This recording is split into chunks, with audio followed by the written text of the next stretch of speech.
The Medrash says that if two people are going to court and they have a dispute, how do you know which one is victorious? Says the Medrash that the one who walks out with a stick upright, that individual was victorious.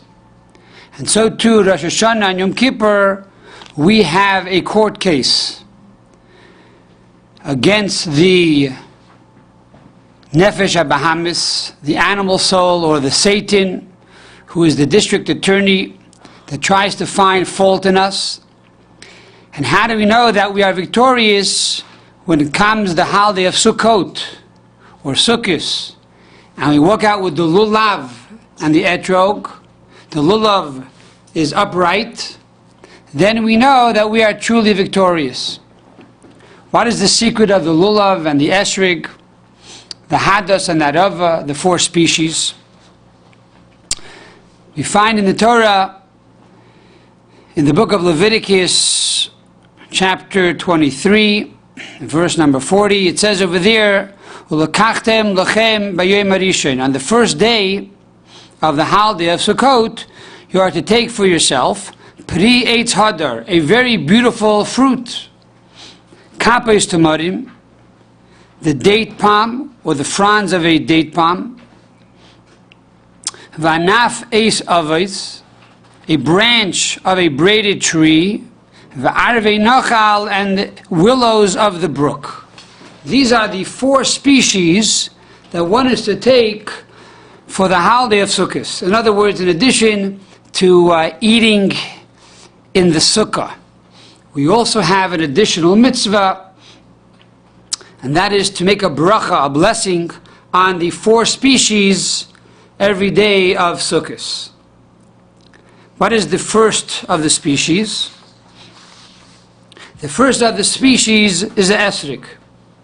And the Torah calls an Esrog a Pri Eitz Hadar, which means a fruit of a tree that is beautiful. It does not say the word Esrog in the Torah. How do we know it's an Esrog?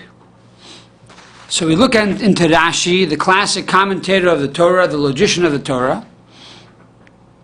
And Rashi says, how do you know it's an Esrog? Because when it says it's a fruit of a tree, the Torah is telling us it's eitz, shetam, eitza yupirye shava. It's a tree that the fruit and the wood of the tree have the same taste. And that's an Esrog. Furthermore, Hadar, a beautiful fruit. This also etymologically means Hadar, that it actually rests. Dar means to rest. It rests on the tree, mishana l'shana. In other words, that the fruit is on the tree the entire year, all 4 seasons. So these are the 2 signs of an Esrog. Number 1, all 4 seasons is on the tree. And number 2, that the fruit and the tree have the same taste. What is the concept of Esrog? So the Medrash tells us that these 4 different types of fruit actually represent 4 different types of Jewish people. The Esrog has a smell and a taste. The Lulav has a taste but no smell. The Hadas, the Myrtle, has a smell, no taste. And the Aravot, the Willow, has neither, no smell and no taste. And the Medrash goes on to say, God says, take these 4 different types of fruits, these 4 different species, and yukshiru kulam, bring them all together, tie them aguda achas, with one knot, with one unity, vehein mechaprin elu al elu, and they will atone one for the other. So the idea of Sukkot and the idea of these 4 species is to bring out a greater unity amongst Jewish people. And that unity will bring about the atonement for each one of us, and therefore blessings for the entire year. So the Esrog is the first. Why is the Esrog mentioned first in the Torah? Because it has both qualities. It possesses both a smell and a taste. The smell, says the Medrash, represents good deeds. When you do good deeds, other people benefit. It's like going into a flower shop. Even without buying anything, already you benefited. So if I do you a favor, you benefit from my good deed. It's a good smell. A good taste, this represents Torah knowledge. Torah is compared to food. When you eat something very geschmack, very tasty, you have pleasure from it. It has a good taste. When you understand something in Torah and you really appreciate it, it tastes very good. So a good taste represents one that has Torah knowledge. A good smell represents one that does good deeds.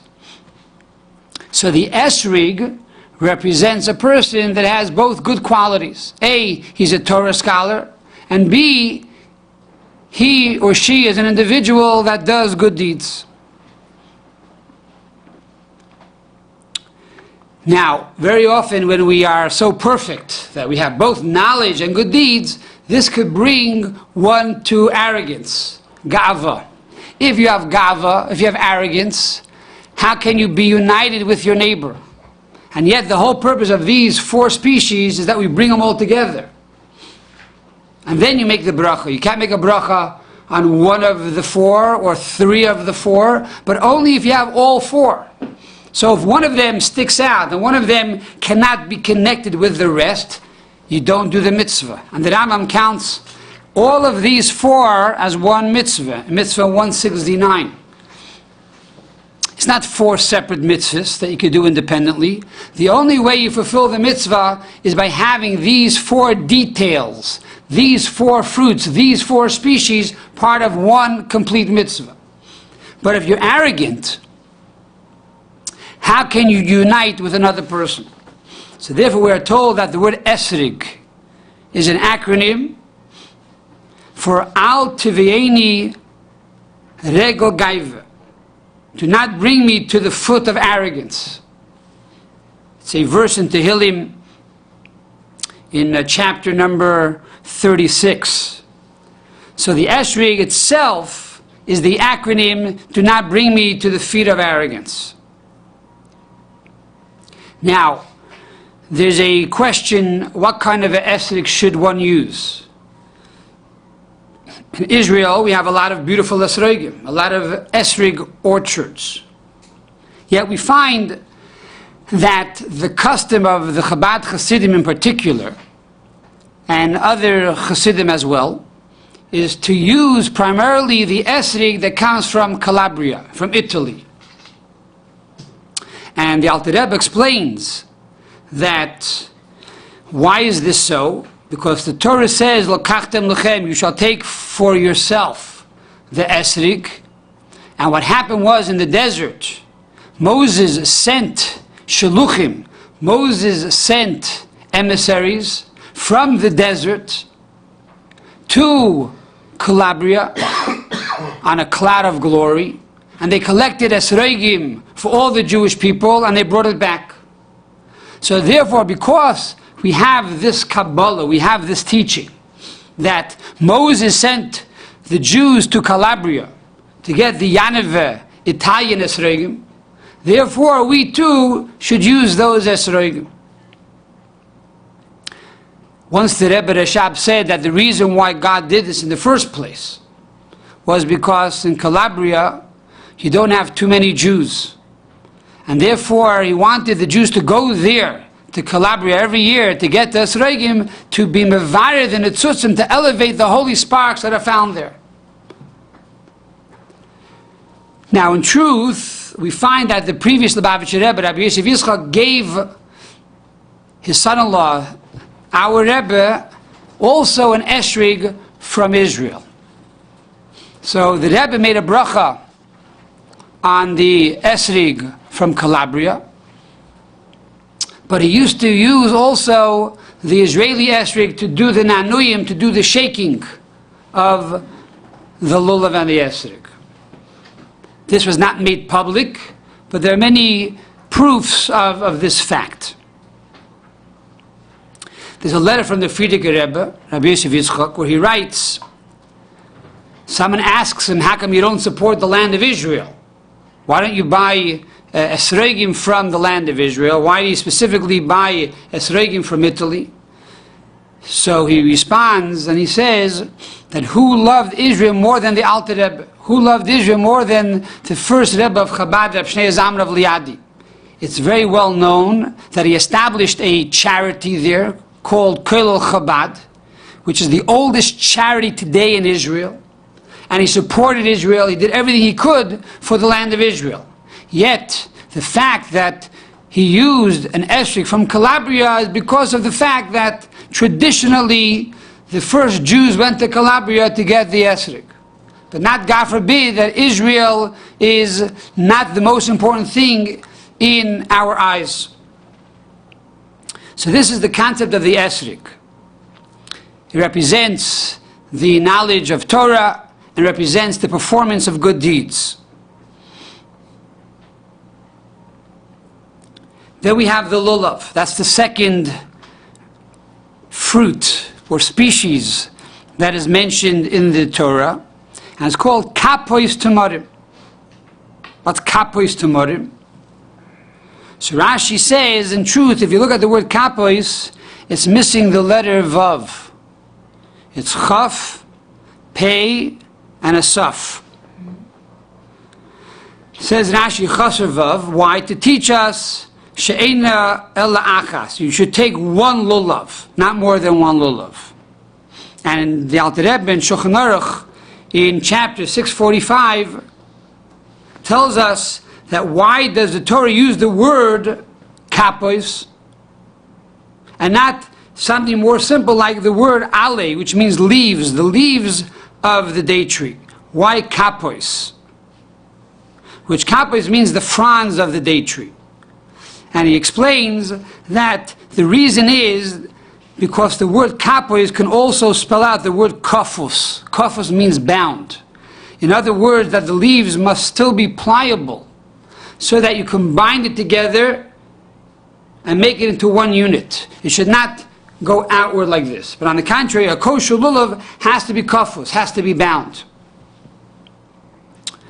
And as we said earlier, that the date palm, which is the lulav, comes from the date tree.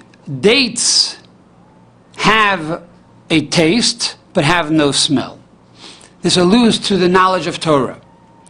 And the reason is that man in general is compared to a tree. And the highest and most beautiful part of the tree is the fruits of the tree. And the same is true that the greatest level of humankind is man's intellect. When a person has intellect, he feels accomplished. So the question is, why do we take the leaves of the date palm and not the date itself?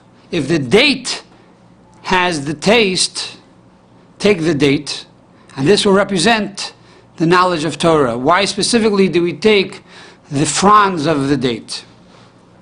And the answer is that the leaves of a tree protect the fruit. Now what does this mean? In intellect there are two levels. There is the intellect itself, which is the conclusion of the knowledge. And then there is what we call the shakla v'tarya, which is the dialogue, the pros and cons, the analyzation of the idea. Now, the difference is when you have the maskana, when you have the conclusion of the idea, when you come to a verdict in a case or a decision over a dilemma, this brings about tremendous pleasure. You have the fruit. You have now satisfaction. In contrast to dialogue or still dealing with the problem, analyzing the problem, on the contrary, you have the opposite of pleasure. Many times you have frustration because you don't know the answer. You're still trying to find the answer. And here too, the Torah is teaching us that even though it's important to study Torah, and of course we have to know the halachos, the laws of Torah, which is really the verdict of the Torah, the conclusion of the law, at the same time, a person must always be humble and must consider himself as if he still does not have the conclusion. Because in truth, as it says in the book of Job, that the Torah is arucha me'eretz midah. The Torah is very long, uruchava miniyam, and is very wide. And therefore, how much you understand is really not more than a drop of water in the entire ocean, compared to the infinity of the knowledge of the Torah. And when a person reminds himself that he's not the date himself, he's only the date palm, he's only the leaves, the external part, this brings a person to have humility, and therefore that individual can now unite together with his other brothers and sisters. And then you have aguda achas, you have one complete unit that is truly united.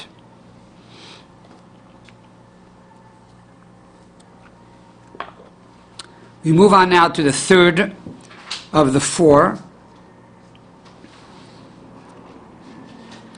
and that is Hadasim. The Hadasim is the myrtle. And the Torah says, what is that called? V'anaf eitz avos. What does that mean? A branch of a braided tree. What does it mean, a braided tree? Says Rashi, shanofav kuluyim. In other words, that the leaves of this tree looks like it's braided, it looks like a rope. And now the Rebbe explains in the Code of Jewish Law in chapter 646 that it means that the twig itself is covered with 3 leaves, and the leaves lie on their face and they cover the actual wood, the twig that it lies upon.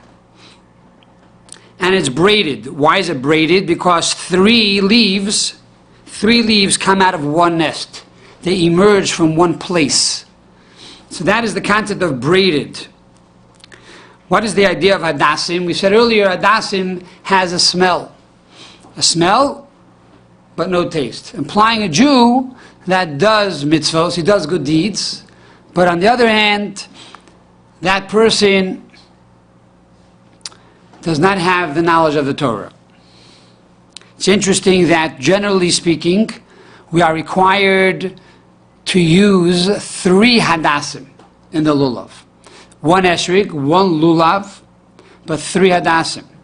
And each of these 3 Hadasim have 3 leaves coming out of the same nest, implying that when you do a mitzvah, when you do a good deed, you have to do a good deed with all 3 garments of the soul. With thought, with speech, and with action. In other words, you shouldn't do it robotically, out of rote, mechanically, but rather you should do it with true intention, with true passion, and to speak about it, and to care about it, and to do it with tremendous emotion. Even though we are required to put a minimum of 3 Hadasim, the Rebbe would put 36 Hadasim on his own Lulav. And in the year Tafshin Chavches, in the year 5728 on the Hebrew calendar, or 1967, September of 1967, the Rebbe told the Hasidim of Kfar Chabad that they could add Hadasim if they want, and if they do, Harezeh Meshubach, it's praiseworthy. And furthermore, and those who will increase to add Hadasim, God will increase His blessing to them. The idea of Hadasim, as we said earlier, is action. And this world primarily is a world of action. You can study Torah all day and you can promise wonderful things, but if you don't do it, it's worthless. The most important thing is the deed. Furthermore, it says when Mashiach will come, every Jew will be resurrected. Kol Yisrael, every Jew, yesh lehem chelik le'olam haba, has a place in the Messianic era. And the answer is, why is that so? Because of the fact that every Jew did physical mitzvahs. When it comes to Torah knowledge, not every Jew is knowledgeable with Torah. But good deeds, every Jew did good deeds. So the most important thing is the deed. And therefore the Rebbe requested in the later years that everybody should add Hadasim to their Lulav. And we know, of course, that the Rambam tells us that a person should always view the world on a scale of equibalence, that the world is 50% good, 50% bad. One more good deed can tip the scale. The Rebbe wanted very much to bring the world to a state of perfection, and therefore by telling us to add Hadasim, in truth, he was inspiring us to increase in practical good deeds, random acts of kindness. So this is the concept of the Hadasim. The Aravis, the willow, says the Torah, this is called Arvei Nachal. These are species that grow near streams of water. Nachal means water, streams of water.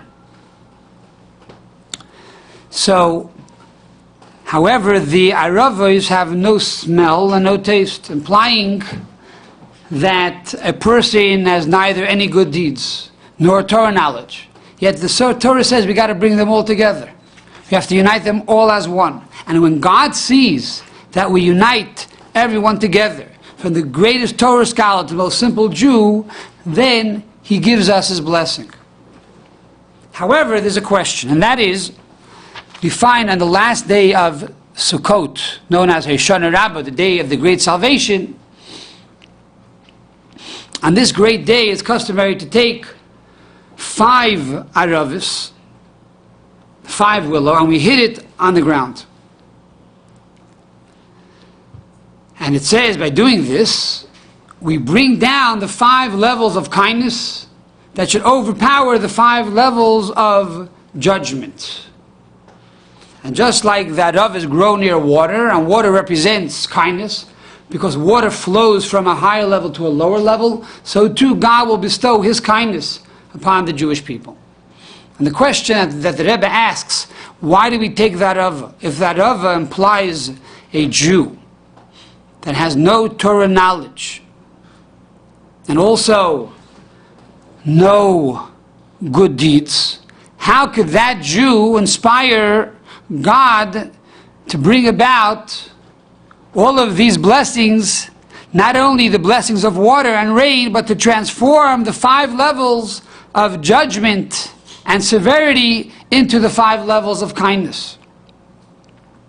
So therefore the Rebbe goes on to say that in truth, that these 4 levels, these 4 species are not absolute. In other words, when we say that the Lulav represents the study of Torah and there are no deeds, it doesn't mean absolutely there are no deeds. For one who says, I only have Torah knowledge, but I don't have to fulfill the Torah law, even Torah knowledge he has not. For the Torah itself commands us to do the mitzvah. So what does it mean he has no deeds? It means his forte, his specialty is the Torah. That's what he's known for. That's what he's recognized for. But of course he fulfills all the mitzvahs of the Torah. Similarly, the myrtle. The myrtle has a good smell. Yes, he's very charitable. He does good deeds. He's a philanthropist. But he's not only a person who does good deeds. Of course he studies Torah as well. And the study of the Torah, the knowledge of the Torah, inspires that person to give more charity. And the same is true, says the Rebbe, with that Arava. The Arava that has no smell and has no taste does not imply a Jew that literally has no Torah knowledge or has no good deeds. But on the contrary, we're talking about a Jew of the highest caliber. He considers himself insignificant. If you ask him, what's special about you? Me? I'm a nothing. He davens every day, 3 times a day, and he studies Torah every day. He learns the Rambam every day, and learns Chitas every day. He learns Daf Yomi every day.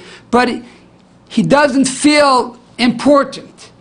He realizes that he's a nothing. He's insignificant compared to God's infinity. So this simple Jew, simple in the sense that he does not put any tags or any big, grandiose titles before his name, who stands before God in simple faith and trusts in God's handiwork, that is the Aravot. So when we take that Aravot on the final day of Sukkot, on the day of Hoshana Rabbah, the day of the great salvation, and we hit it on the ground 5 times, and we bring down the 5 levels of kindness, this has the true ability of transforming all negativism that is perhaps in the world, and brings about that this strict judgment and severity should truly be transformed into kindness and to blessing. So this is the concept of the 4 species that we make a blessing over for the 7 days of Sukkot. And on the final day of Sukkot, on the day of Hoshana Rabbah, the day of the great salvation, that Rava comes to life, expressing his true unity with God. What do we do with the Lulav and the Esrog and the Hadasim and the Rava? What do we do with these 4 species after we make the bracha? We do nanuyim, which means we shake it to all directions. To the right, to the left, to the center, above, below, and back. What does this represent? So we start with bringing the Lulav and the 4 species to the south, which is the right, or Dorim. The south represents heat. It's very hot in the south, implying that when Jews are united and we have God's blessing, the heat and the temptations and the passions of the world around us has no effect on us. We're able to overcome even these difficulties and these passions. And then we bring it to the north, to the left side. The north represents coldness, all the indifference and all the coldness in the world has no effect on the Jew. If you are united as one and you warm up one the other, then you don't become indifferent and cold to people's needs and people's desires. On the contrary, you are sensitive towards the needs, and you don't become cold to God and Torah. Then we go straight forward, Mizrach, to the east. That's where the sun rises. This implies that no matter how bright the world already is, we have a mission to make the world even brighter. Every day the sun rises again. Even though yesterday the sun rose and brought light to the world, today is a new day. It has to bring more light. And so too, every day we get up, every morning we have to bring new light into the world by doing more good deeds, by studying more Torah, by helping others, and making the world a better place. After bringing the 4 species to the front, to the east, we go up. Up reminds us that we have to reach higher. This implies the deeper mystical teachings of the Torah. As we know, the Baal Shem Tov, when he met the Mashiach in the Heichel of Mashiach, in the chamber of Mashiach, he asked Mashiach, "Ein Mosai ka'asimar." Mashiach, when are you coming? And Mashiach responded, "L'chshiyufutzu ma'nesecha chutza," when the wellsprings of your Torah will spread forth throughout the entire world, and I will come. Which implies that not only a Lulav, not only a great Torah scholar has the right or should be learning the mystical teachings of the Torah, but even that of even the simple person who feels insignificant, even that person goes up together to learn the deeper meanings of the Torah. And by doing so, he's able to go back down. After we go like this 3 times up, we take the Lulav and we go 3 times down, to bring godliness down into the lowest levels, even to people, Jews and non-Jews, who have gone beneath the baseline, who have left the fold of normality, who are doing things which are chaotic and unethical, unholy, and unlawful. Even those people should now be inspired by the light of the Torah and by the holiness of the mitzvahs. And then finally we go back to the west, which we are told Shekhinah b'mayriv, the divine presence, rests in the west. At that time, you now become a partner with God. You become a shutuf, a partner with God, to the degree, as the Talmud says, HaKadosh Baruch Hu Goizer, that God will make a decree, v'tzadik mivatla, and the tzaddik has the ability to nullify that decree. That's why when a person, God forbid, is sick, and they find something wrong, he'll go to a tzaddik for a bracha, and the tzaddik will bless him with healing. The question is, if God brought the sickness upon you, how do you have a right to ask someone to pray for you? So God says, on the contrary, I'm going to make the decree, but I want the tzaddik to nullify my decree. I'm giving him the right to do that. Why? Because he does my work. So when a Jew studies Torah and gives tzedakah and prays, he becomes a partner with God, then you have the ability even to override, so to speak, certain negative decrees that God has predicted.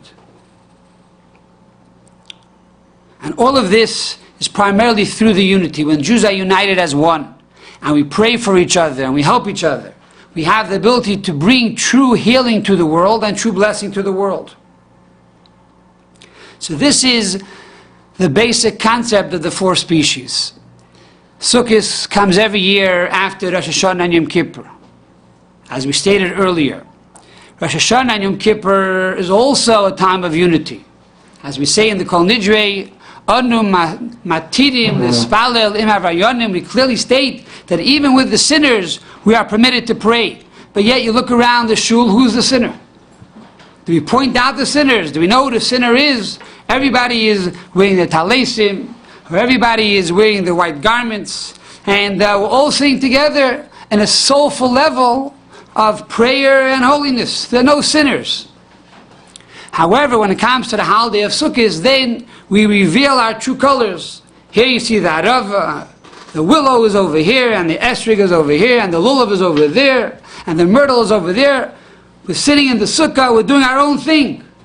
Even when we know the differences, and we're able to recognize these separations and discrepancies, yet we come together and we say, still in all, we overlook those deficiencies, we overlook those shortcomings, we overlook those flaws, and we are Aguda Achas, we become one entity, united as one under God. And this is through the fact that we have this level of bittul, self-nullification, knowing that all the qualities and all the talents that we have are God-given. And God could have chosen someone else to give those talents. You're lucky. You're lucky God gave it to you. But you have to work on your bittul, you have to work on your humility, which is why God gives us teenagers, to remind us to be humble. You think you're so smart, you think you know everything. Once you have a teenager, all of a sudden you realize, you're not so smart, you're not so perfect, you're not so brilliant. And this brings about a level of humility which allows you now to be a vessel for God's blessings. I just want to conclude with an interesting story. My grandfather of blessed memory, Rabbi Jacob J. Hecht, who was not only a grandfather to me, but truly my inspiration. And because of him, I went into the rabbinate and into outreach, etc., etc. So my grandfather was a man with many hats. He was the Rebbe's official interpreter, and he ran the anti-Shmad campaign. He had 50 different organizations that he ran. He was the executive vice president of the National Committee for the Furtherance of Jewish Education. He had toys for hospitalized children and all these things. I remember as a kid, I once asked him, Zaidi, if you're doing so many things, how come you're only the vice president, not the president? He said, the Rebbe is the president, I'm the vice president. So once, in the early years, my grandfather said he was driving his car down President Street very, very fast, and he stopped by a light, and the Rebbe's mother, Rebbe Tzimchana, was there. And she turned to him and said, Yankel, you should know, it's true that you're the big, famous Rabbi J.J. Hecht. It's true you have a radio show and thousands of people listen to you every week. It's true you have a big pulpit and these flappers, and you have hundreds of members, and it's true you're the Rebbe's interpreter, and it's true you're doing all these wonderful things, and you're in the newspaper, and you're in this paper and that paper, you're all over the place. But don't ever forget that you're still a Yankel the Chassid. You're Yankel the Chassid. A Chassid means you have a Rebbe, and you have to be humble, and you have to realize that there's someone above you. So this is the message of Sukkot. This is the message of the Dalet Minim. We prayed on Rosh Hashanah, we pray on Yom Kippur, and now we're sure that God gave us a good year. We even have now the Lulav to prove it. And each one of us thinks that we must be the Esrog, and we must be the Lulav. We're the smartest over here, and we're the most brainiest person over here. And we do all the great deeds for everybody. And the other guy is that Rava. The other guy is the nothing, but I'm the something. Comes along the holiday of Sukkot and says, you have to remember that Esrog means don't bring me to the feet of arrogance. And remember that the Lulav has to be bound together with God. If it's separated all over the place, it's not a kosher Lulav. Only through humility, only through bringing Jews together can we truly be a vessel for God's blessing. And therefore the pasuk concludes, after you bring together all of these 4 different species, then you shall rejoice. Lifnei Hashem Lekechem Shivas Yamim. Then, and only then, when you have this unity amongst the Jewish people, can you truly rejoice before God for these 7 days. And we hope and pray that this joy will bring about the ultimate joy of Simchas Olam Al Resham, the ultimate joy with the coming of Mashiach speedily in our days. Amen.